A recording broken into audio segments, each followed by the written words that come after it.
Like to think of architecture as having an eschatological shadow or a hope of surprise. Like to think of architecture as not a lifestyle, but as something deeply problematic.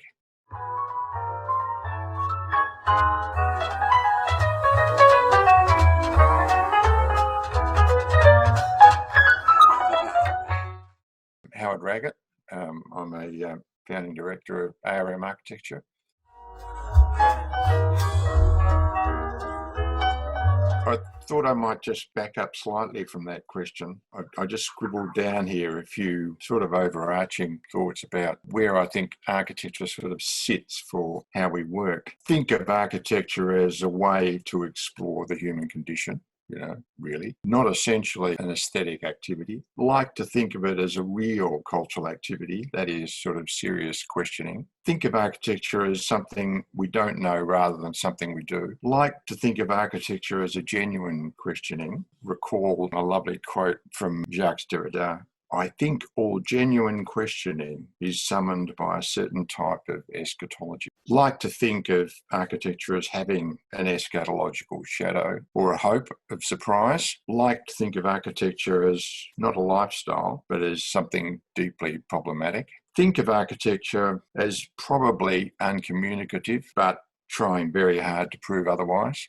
Think of architecture as a type of exegesis rather than expression or creation. Like to think of architecture as not merely object, but also the talk, writing, and the discourse. I mean, in this sense, architecture is sort of mostly lost, or forgotten or unrecorded. And the only thing we have left is sort of the objects, which, as I say, are mostly uncommunicative, or it's hard to make them communicate. I'd like to think of architecture as a type of longing rather than the solution.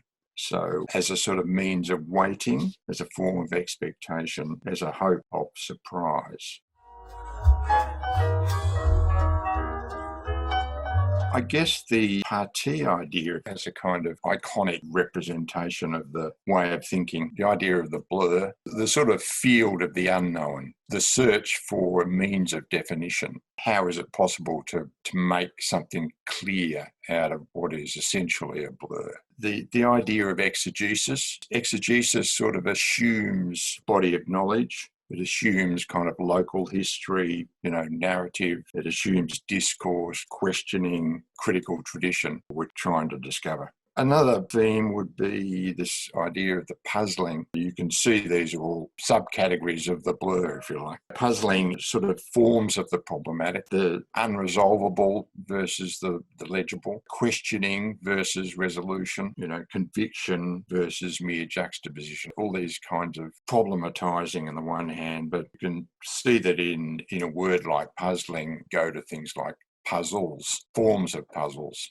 And maybe we get obsessed with certain particular puzzles. This notion of the expectant or the emergent, the sort of self-generating, it's a kind of a search where you're setting something going. It's not bound by one's personal condition or something out there that's bigger that we can call an idea. And the idea of the blur, kind of related to the photocopy, I suppose, toying around with that olden days version of that machine where you could actually, move things around and create problematic copies. That idea of the copy or not the original was very much something we were interested in because it goes to a sort of local history. It goes to colonialisation of Australia, all the places like Australia that are said to be or seem to be on the fringe, not where ideas are, not where things are made, not where real history, true European history has been made, for instance, which was Cromwell Clinic, and it emerged out of a blurred,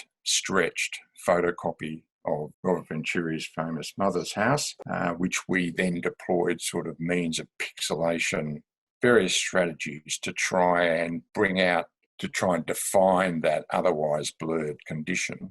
And realising, I suppose, whilst not inventing anything, but whilst stretching something, like putting something under a bit of scrutiny and a bit of stress, this notion of our knowledge via imagery, which is the sort of condition being on the fringe, of not experiencing things in real time or something, or not really knowing anything. So that it seems that out of these processes emerge some other kind of knowledge, where other kind of references appear to emerge in this sort of pixelated photocopying routine, so that maybe we're discovering something.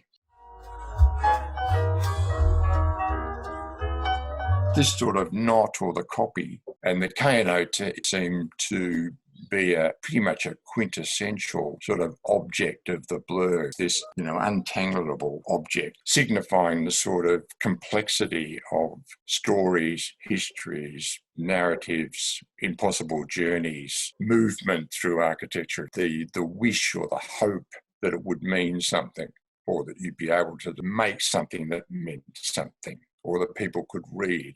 So the knot, I suppose, as a methodology, became a Boolean sort of string, because it could be both visible and invisible. It could be both subtractive and object. It meant that we could move it around at will, this sort of tangling thing, creature almost. Spatial configuration, a narrative idea. And this thing could then assault or make an architecture. So it could bump into, it could bite, it could subtract. The National Museum in Canberra, I suppose that was where we deployed it, both in terms of a master plan strategy, of a sort of projected figure, but eventually this kind of scrambling, tangling figure that could emerge out of the ground or from the sky, or figured the buildings and subtracted from them and bit into them, was another kind of force rather than merely something that we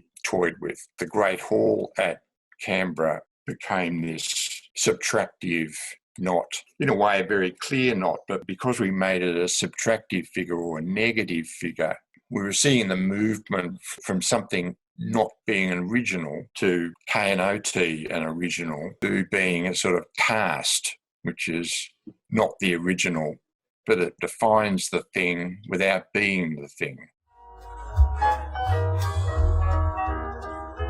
We were searching for an architecture that didn't make claims of its own justification or its own reality. Instead, it's saying, I'm a cast for the other or the idea or the unknowable. Hence, the subtractive knot is something that's quite hard to read, even though it's very precisely defined in that interior. Like the cast, it has a sort of expectant quality.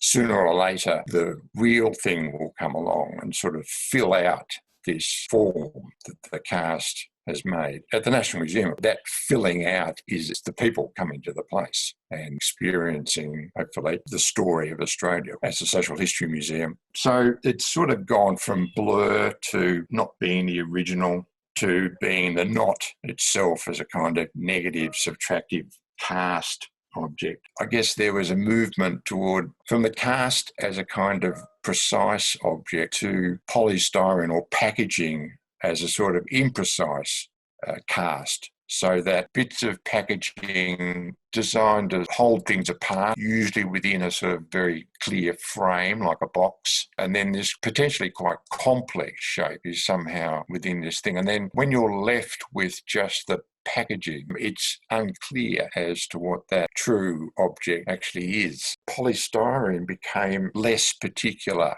form of the cast, where the knowledge of the object that it protects or is less certain or is more surprising. There's even more sense of expectation, but there's also less sense of the particular compared to, say, the knot at the National Museum, which was very precise. At the MRC, you see the facade is made of this huge piece of polystyrene, and it explores that kind of engineered aesthetic that polystyrene, of course, has this whole typology almost of how things are curved and how things are indented and how the surface has that awful tactile, sticky, and the noise it makes, creepy. So it sort of stands for much more ineffable qualities, I suppose, more emotive in its sort of expectational quality. This is if architecture is legible at all, of course, to the observer. which we often question whether it's possible. No matter how hard we can work, we like to think that the chatter, the discourse, the writing that I referred to, that's as much architecture as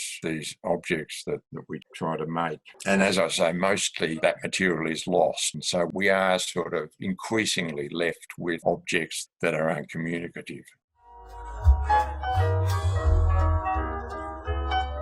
I suppose that puzzling is also there. It goes, the National Museum, the motif of the site is a set of pieces that we worked very hard to make them appear to fit together without any certainty that they really do or should fit together. Administration Wing, the Great Hall, the main exhibition spaces, and the Gallery of Aboriginal Australia, which is that zigzag form taken from Berlin Danny Liebeskind. These pieces, I suppose, are, of course, only partial bits of the picture, I guess. So the implicit in our building is incompleteness. Maybe the pieces we've got are the wrong pieces. We've tried to make them fit. So we work very hard in terms of the shape of those pieces and then the junctions of those pieces to deeply problematise both the resolution of the architecture and the sociological, historical story that they purport to be telling. That's probably where the puzzle thing came in at Storey Hall, for instance, where it was a kind of blurred, stretched, originally photocopy of Storey Hall next door that we stretched across. So we were looking for a kind of pixelation there and eventually stumbled on Penrose tile, which had such a wonderful story of its own, the idea of consciousness. At the level of a pixelation became means of defining both the exterior surface and the whole of the interior. The thing about puzzles, I suppose, has been one of the parti we like, Perth Arena, where we took some pieces from the Eternity puzzle, which was designed to be an insoluble puzzle. In the end, clever mathematical lads at Oxford managed to solve it relatively quickly. But the idea was that it would be insoluble. I think we selected 8 pieces. The pieces can be quite evocative. Is it a yacht? Is it a horse's head? Even though they're purely mathematically generated puzzle, sort of impossible puzzle object, at a really big scale and at quite a fine grain scale as well. I suppose the other puzzling is the illusionistic effects as well. For example, the Barak building just near Melbourne Uni there, that on axis with the shrine of Swanston Street. Of course, the bigger story was we have the shrine at one end. For many, seems to have become this Anzac event as formative nationalistic event that went to the making of Australia as a sort of federation, formally in 1901, but Gallipoli in the First World War seems to have become regarded as this sort of national identity. But of course, the idea of Australia having a national identity in 1914 is sort of a bit late for the 60,000 years of Australian identity before that. So I guess we were searching for something that acknowledge that much deeper history. That building has that emergent quality of achieving the face of William Barak. It's done in a way that the closer you get to it,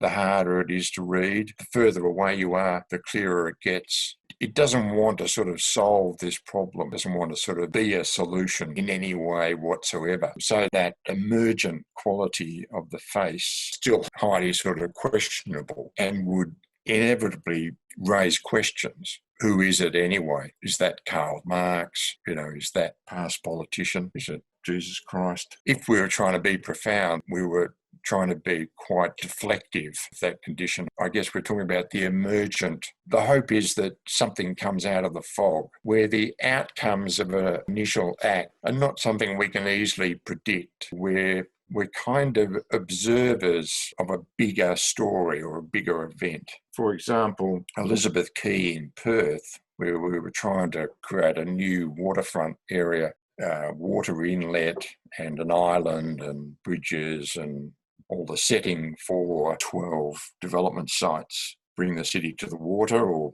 bring the water to the city. The method there was to drop something into a viscous material and then watch the myriad of animated interference patterns that would emerge from that act, that gesture, observation, almost as not our event, but an event of this drop lands in materials. It creates patterns that you can never draw, buildings that are not just your imagination, but how can we get beyond our imagination? Because our imagination is pretty small. So we would like to think that we could maybe touch something that's universal, we could call an idea. We used a sort of animated Voronoi pattern for the sort of seeding components so that you get something that's constantly emergent, not us reconfiguring it. It reconfigures itself, and we become these small players within this bigger force. So that idea of the puzzle or the animated typology, or even where form becomes this iterative